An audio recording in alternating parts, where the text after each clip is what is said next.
Halo, selamat siang semua. Perkenalkan, nama saya Vandro Julian dari UT Jakarta dengan nomor mahasiswa 0545695537. Hari ini saya akan menjelaskan tugas PKN terkait perkembangan Pancasila dalam konteks sejarah dari masa ke masa, mulai dari awal kemerdekaan sampai dengan masa reformasi.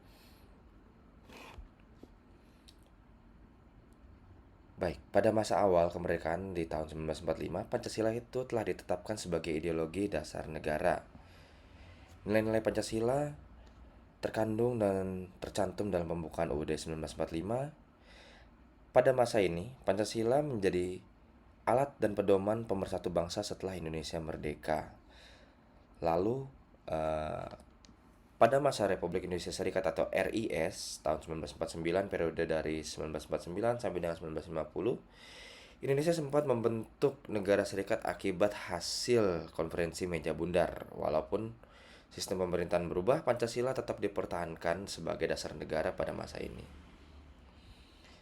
Kemudian pada masa demokrasi terpimpin di bawah Presiden Soekarno, di tahun 1959 sampai dengan 1965, Pancasila mulai digunakan sebagai alat politik untuk mendukung konsep Nasakom, yaitu nasionalisme, agama, dan komunisme. Pada masa ini, kekuasaan presiden menjadi sangat kuat sehingga praktik demokrasi tidak dapat berjalan dengan baik. Kemudian masuk pada masa Orde Baru. Sebelumnya demokrasi terpimpin itu masuk Orde Lama ya, eranya Soekarno. Saat ini masuk ke masa Orde Baru, kepemimpinan Bapak Soeharto.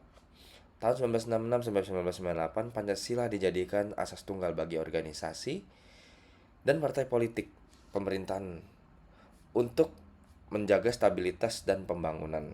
Namun pada praktiknya terdapat beberapa atau mungkin banyak pembatasan kebebasan baik dalam berpendapat maupun berekspresi, serta muncul berbagai praktik korupsi, kolusi, dan nepotisme. Dan cenderung di masa kepemerintahan Soekarno ini, demokrasi berubah menjadi diktator.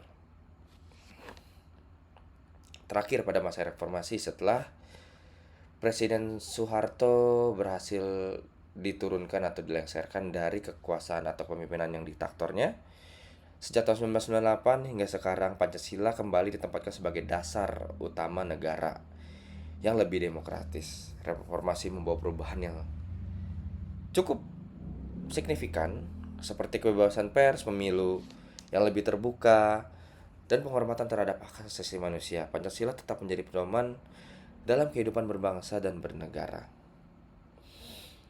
Secara kesimpulan, Pancasila tetap menjadi dasar negara kita.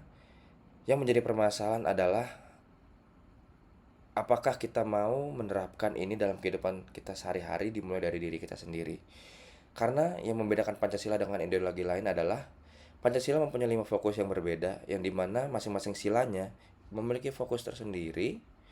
Namun jika mana salah satu fokus tidak dapat kita jalankan dengan baik, maka keempat fokus lainnya itu tidak akan dapat berjalan dengan baik. Ini merupakan tantangan yang berat, namun dapat kita jalankan bersama-sama, dan saya yakin akan terasa ringan apabila kita jalankan bersama-sama. Sekian dari saya Vandro Julian. Terima kasih dan selamat siang.